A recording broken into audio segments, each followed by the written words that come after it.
সিজারের পর এই 10টি ভুল আপনার কোমর ও পিঠে ব্যথার কারণ হতে পারে। সবাই ভাবে সিজারের সময় পিঠে যে ইনজেকশনটা দেওয়া হয় সেটার কারণেই পিঠে এবং কোমরে ব্যথা হয়। এটা ভুল ধারণা। আমাদের নিজেদের কিছু ভুল ও কাজের জন্য ব্যথা হয়ে থাকে। যেমন 1 নম্বর, খুব বেশি সময় বিছানায় শুয়ে থাকবেন না। সিজারের পর হাঁটাচলা করা অত্যন্ত জরুরি। সিজারের 3 দিন পর ডাক্তারের পরামর্শে আপনি হাঁটাচলা শুরু করতে পারেন। যদিও প্রথম অবস্থায় এটা খুব কষ্টকর হয়ে থাকে, তাই আপনি আস্তে আস্তে বিছানা থেকে পা নামিয়ে অল্প একটু জায়গায় হাঁটাচলা করবেন। আর এই অবস্থায় হাঁটাচলা করলে এটা আপনার জন্য অনেক বেশি উপকৃত হবেন। 2, টাইট পোশাক পরবেন না। টাইট পোশাক আপনার জন্য অনেকটাই ক্ষতিকর হতে পারে। যতটা পারুন আরামদায়ক পোশাক পরুন, এতে করে বাচ্চাকে বুকের দুধ খাওয়ানোও সহজ হয়ে থাকে। এবং বুকের দুধ খাওয়ানোর সময় আপনার আরামদায়ক পজিশন হওয়া খুব জরুরি। এতে করে আপনার কোমর ও পিঠে কোনো রকম চাপ পড়বে না। 3, অনেক সময় পর্যন্ত দাঁড়িয়ে থাকা। একটি সামান্য বিষয় থেকেও অনেক বড় ক্ষতি হতে পারে।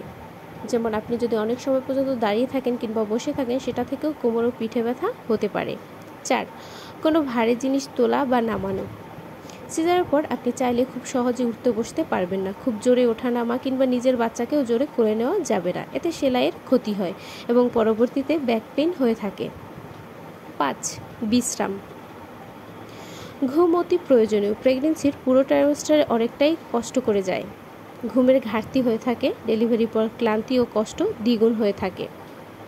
ঘুম আপনার শরীরে ক্লান্তি দূর করবে। 6, অবশ্যই বর্ষার সময় পিঠে বালিশ ব্যবহার করুন। বিশেষ করে বর্ষার সময় অবশ্যই পিঠে বালিশ দিয়ে বসুন, এতে করে আপনি আরামদায়ক ফিল করবেন। 7, খুব লং জার্নি করবেন না। ড্রাইভ করা বা লং জার্নি আপনার জন্য ক্ষতিকর। এটাও একটা কোমর ব্যথার কারণ হতে পারে। 8, নিচে ঝুঁকে কোনো জিনিস নেওয়া। কোনো জিনিস নিচে ঝুঁকে তুলতে যাবেন না। বাচ্চা কোলে নেওয়ার সময় সতর্কতা অবলম্বন করুন। 9, অতিরিক্ত কাজ করা থেকে বিরত থাকুন। সিজারের পর প্রথম 2 মাস অতিরিক্ত কাজ করা থেকে বিরত থাকুন। শুধুমাত্র বাচ্চার ছোটোখাটো কাজ ছাড়া আর কোনো কিছুই নিরাপদ নয়। 10, সিঁড়িতে ওঠানামা। সিঁড়িতে ওঠানামা আপনার ব্যাক পেইন ও কোমর ব্যথার কারণ হতে পারে। সাবধানে থাকার পরেও কোমর ব্যথা, পিঠে ব্যথা দেখা দিলে চিকিৎসকের পরামর্শ নিন। অনেকেই ভেবে নেয় এটা ভালো হবে না। এই ভুল ধারণা ছেড়ে দিয়ে অবশ্যই ওষুধ খেতে হবে এবং সাবধানে থাকতে হবে। আপনার সিজারের কতদিন হলো অবশ্যই আমাকে কমেন্ট করে জানাবেন। আরও ভিডিও পেতে পেজটি ফলো দিয়ে পাশে থাকবেন। Thanks for watching.